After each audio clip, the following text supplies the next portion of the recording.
So a wee workshop update then. As I said in an earlier video, I've not really been in the workshop a lot, and I explained why that was basically.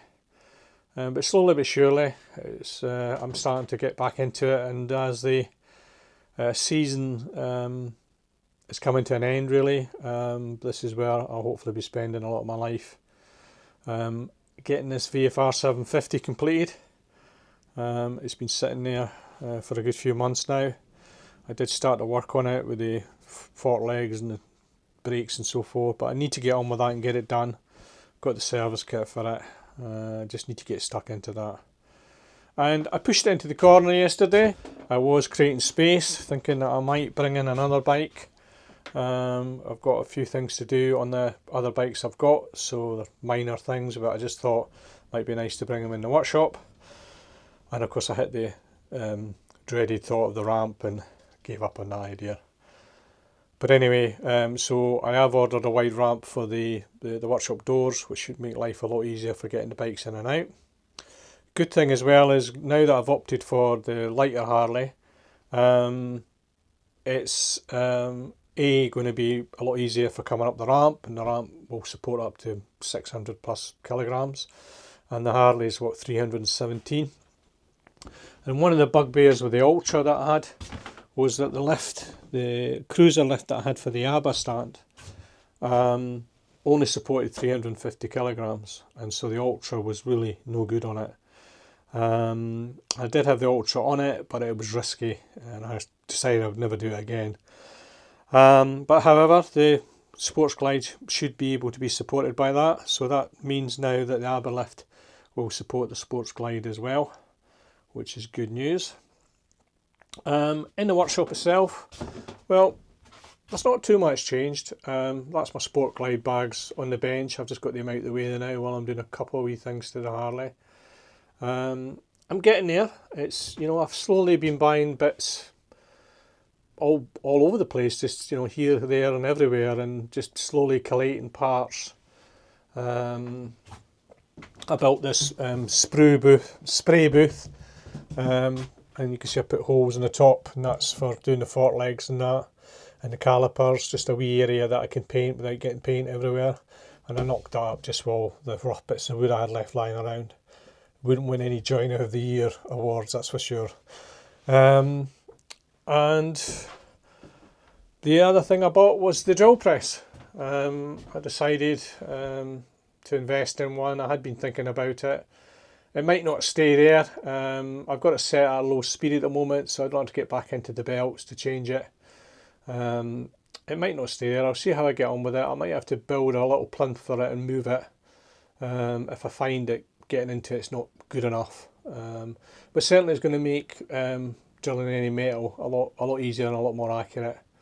I found it using hand drills and even investing in something like this, which I had invested in, just wasn't up to it. So hopefully that will make life easier going forward. And there's quite a few things you can do with a drill press, a lot more than you think. But anyway, I've invested in that just about a month ago, really. I did that to the workshop. And really, apart from that, everything is much as it was. As I say, I bought some tools here and there, card balancers and bits and pieces like that. And I've just added the things I need. I still need to get an ultrasonic carb cleaner and compressor. That'll come. I've been talking to somebody about that and getting recommended what I should buy that would be quiet. And I have got some form of brake bleeder, and I have bought a compression tester since then. So really, a lot of the tools that I marked down to do are here. I've got a few wee jobs to do on all the bikes, but they're just fittery things like fitting luggage racks and so forth to the VFR and the centre stand. So as I say, I've got my Garmin to fit. I'll need to sort out this end, but I'll work that out, try and get some kind of USB connection, and I'll use the USB on the actual Sports Glide. I've just been listening to Johnnie Walker. You know, there's things in life that if you're my generation, sort of institutions, and you know, I think about the Beatles and the Rolling Stones and all these bands that I grew up with. You know, I was maybe a slightly older generation than them, but still I grew up with their music, and massive fan of all those groups. And you keep seeing, you know, wondering how long the members will be around, and I had the pleasure of going and seeing the Rolling Stones a few years back, and it was the most memorable concert. Charlie was still alive at that point. Fantastic. It was just a fantastic experience at Murrayfield. And Johnnie Walker he's only got a couple more shows to go. He always does a show on Sunday, and it's the sound of the 70s. And Johnny's got one more show to go. I've been in and out listening to the one today. Really sad to see Johnny, giving up the radio.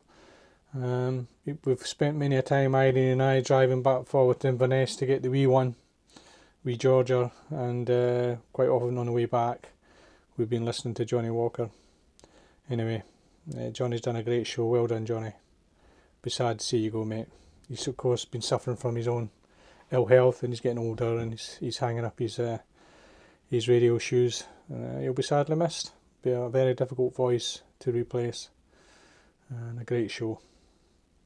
Anyway, I'm going to wrap that up, and that's my workshop duties done, and they got a bit more done today than I really expected I would do, so I'm pleased with that, and I'm slowly easing my way back in.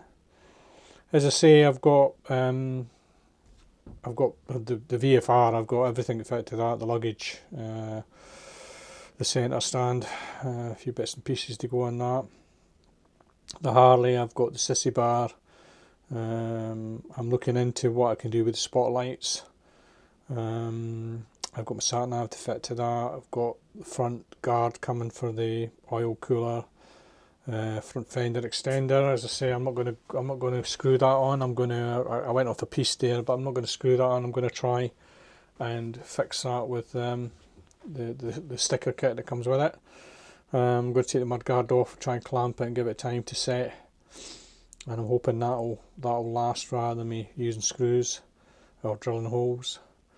Oh yeah, new screen as well, that's coming, a taller screen.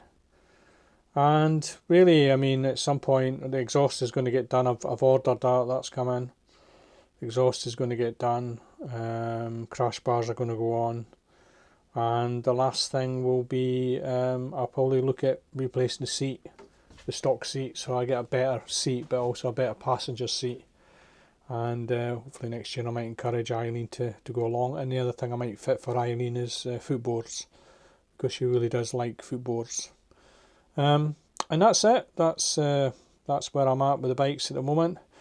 I'll try and get out on them when I can, when it's, you know, not...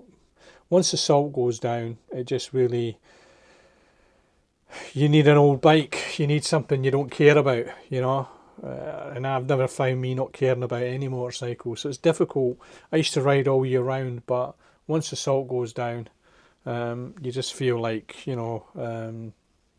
it just ruins your bike, and especially in Scotland they really do seem to go absolute nuts with salt up here. So it gets more difficult to take the bikes out without destroying them. That's why I try and protect them, so that, you know, when they do get a bit of ill weather, they at least clean up okay and they're protected and all that kind of stuff. I mean, I still like looking after my bikes, I still like cleaning them, but as I get older I've got less effort and enthusiasm to have to do it all the time. So yeah, I definitely am riding less than I used to, but you know, well, I've had a lifetime of riding. It's been really enjoyable, and it still is. Anyway, I think it's time to hang up, and I'll finish my day off listening to the rest of Johnnie Walker. Anyway, I'll sign off now. Bye.